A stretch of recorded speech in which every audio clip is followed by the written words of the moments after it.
Hi, this is olliemathews, and this is part 5 in my series, My Life with Narcissistic Parents.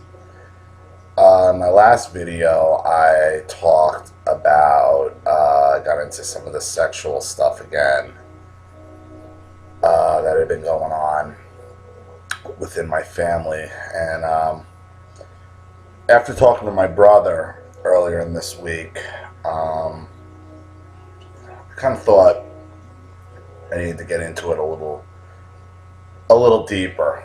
I already had talked about what my mother had allowed to have happen with the guys and what she was doing to me herself, as far as constantly grabbing me and trying to take my temperature and just these creepy noises as she's trying to grab me in the bath.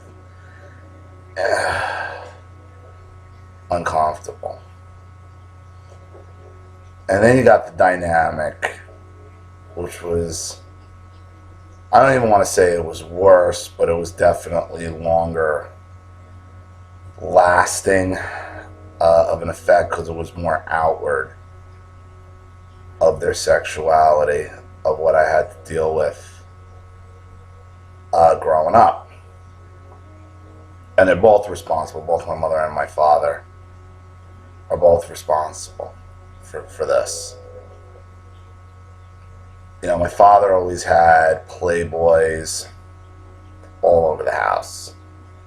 Boxes and boxes of them in the bathroom, in the hallway.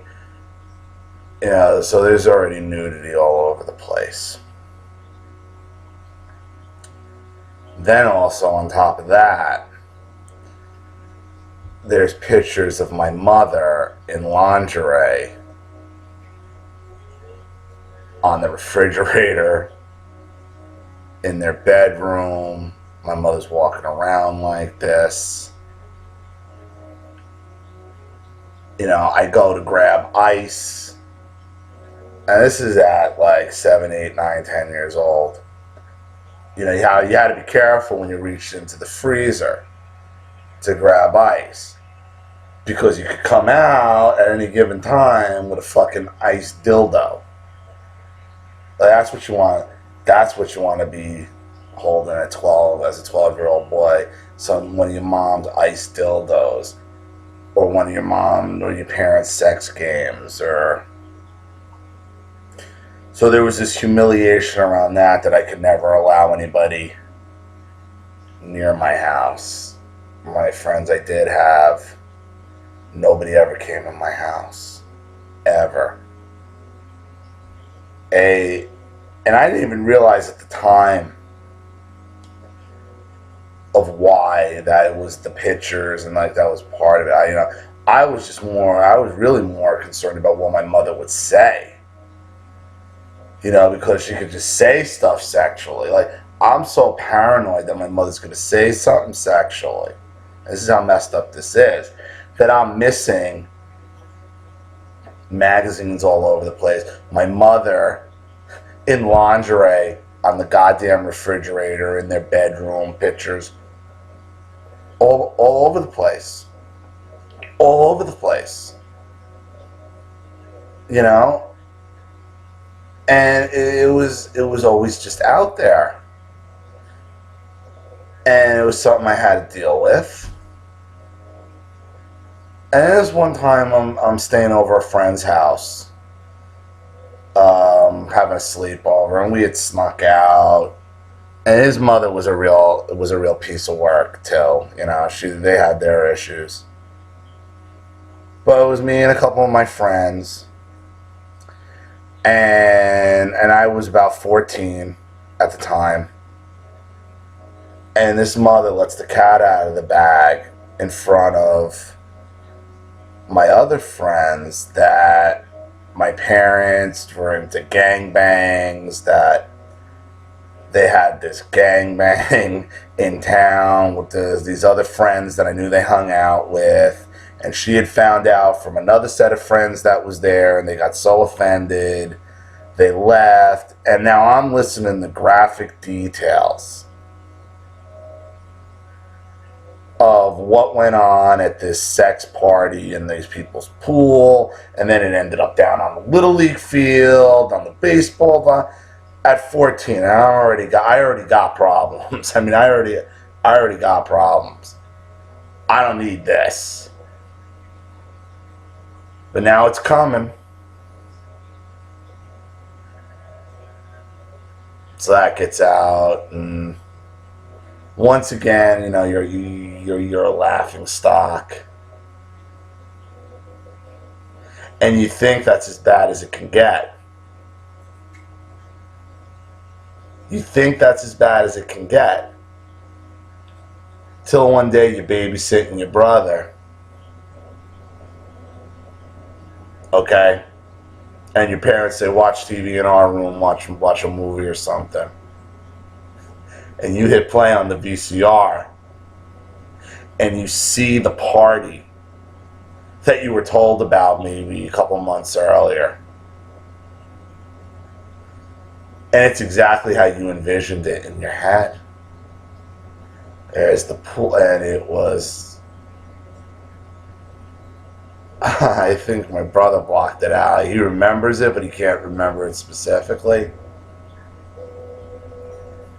That thing, for the 10 seconds it was there, seared in your memory.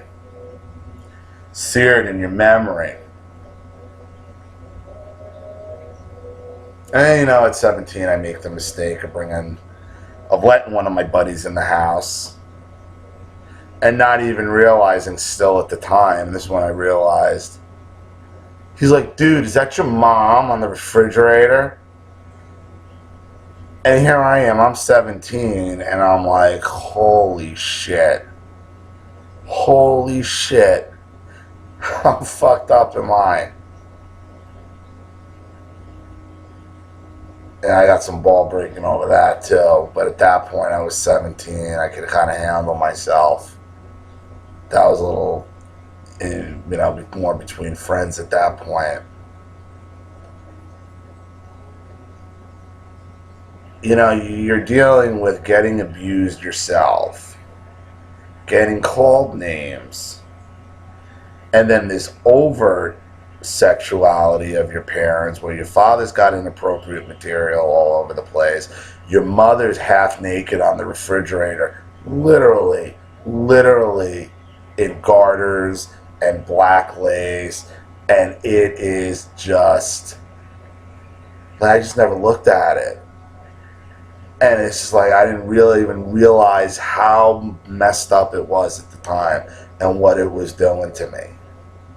You know, you reach into the freezer and you pull out a fucking iced dick. As a teenage boy. And you got 2 young sons. And I talked about my grandfather being a pervert. And he is. And he's a real pervert too. I mean, I caught him staring at my cousin Kristen, his granddaughter, like a piece of meat. And he's like, and he was in his 80s at the time. And it was disgusting. And I know she caught him. And I saw her like had a cover. And I'm like, what is this? What causes this?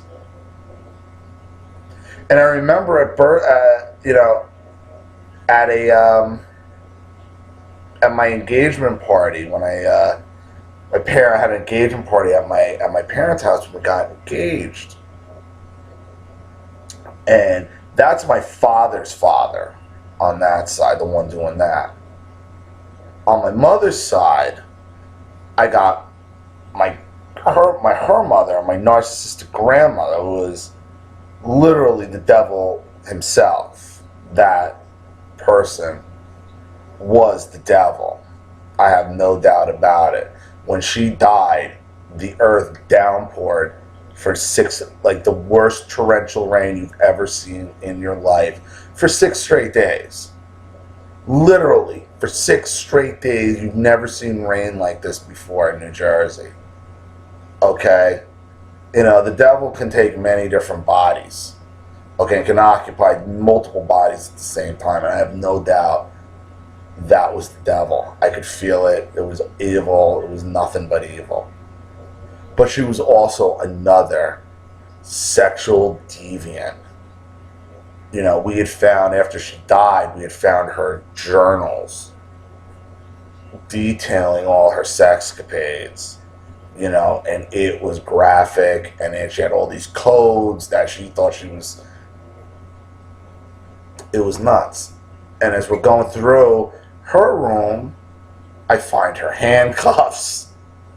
Like, this is what I'm dealing with. Like, I'm dealing with one grandfather, I'm finding his porn stash. My grandmother on the other side, I'm finding handcuffs, her sex blog, sex journal. So we're at my engagement party, and there was always like these sex comments going on between my mother's mother and my father's father for as long as I can remember. And again, this is normal for me. So now I got my mother touching my dick. She's in lingerie on the refrigerator. There's ice dildos in the freezer. My father's got friggin' Playboys and Penthouse all over the place. The whole town knows that they're friggin' sexual deviants, banging people on the Little League field diamond, swapping with their friends. Okay? I got my grandfather's porn collection, my grandmother's handcuffs. So we're at this engagement party, and my grandfather, after all these years' attention, so oh, Virginia, you got something on your boob there. Maybe I should get it off. And right at the fucking dinner table, my grandmother's there like this with her fucking old lady titties she's 75 at the time. Oh, help yourself out. I'm just finally yelled out, are you fucking kidding me? Are you fucking kidding me? And they're looking back at me like I'm the asshole. Like, what the fuck's your problem? I don't know. It's an engagement party. I realize I hate this bitch I'm about to marry. And I know that's the wrong move also at the time. Okay, but can I at least, throw myself off the cliff in peace without having to be traumatized on the way down every step of the way? That I gotta have my 2 grandparents, eye banging each other over the fucking dinner table? Couldn't catch a break. These narcissists, they don't come out of nowhere. They're bred. They're bred. Years upon years upon years upon, it's passed down from generation to generation. Like I said, the baby boomer generation is the worst. Is the worst generation. And I am going to get into them in depth because, like I said, there is nothing that they have touched that they haven't utterly destroyed.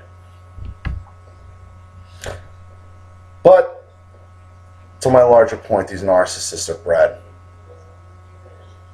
And, as unfortunate as it is, I do have a 10-year-old daughter.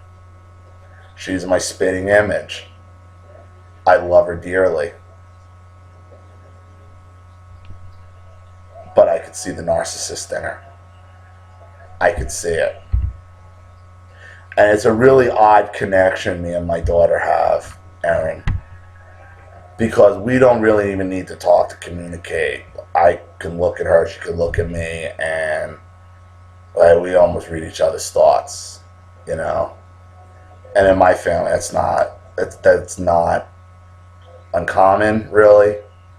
I'm not saying we're mind readers, but certain families have certain members that can feel each other out. I can feel out my daughter. my Aunt Ginny. There's certain ones of us that, you know, fallen in. We all have some narcissist in us, obviously. You know, being raised by these people, it's impossible not to. You know, it's how you control it or how you try to stop it. You know, I love my daughter dearly. She could be the perfect, if it's not careful, she could be the perfect storm of a narcissist. She really is. Because she's beautiful, she's smart, and she knows it. And she knows it. And she's really sneaky. She's really sneaky. And she knows I can read her. And it's going to be a battle to keep her on the path. Because I'm not having any more kids. I don't know. I don't know if my brother is. He's 35 now. And the cycle has to end somewhere. You know, this bloodline is messed up. And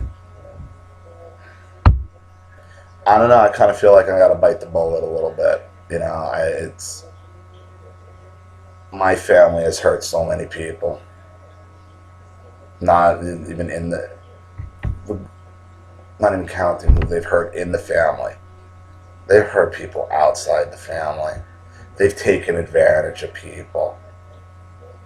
And it's really sad. It's really sad. They scam the system. They're bad people. And I'm better than that. And I'm nothing like them. That's why I gotta break the cycle. And I'll be damned if my daughter is gonna go down that road too. Okay, so I'm gonna wrap up this video. I'm gonna have another one real soon. I hope they're helping. They help me a lot. I know I've gotten some positive feedback on them. They're helping some other people. So, again, feel free to subscribe and comment, and I'll see you next time. Thanks.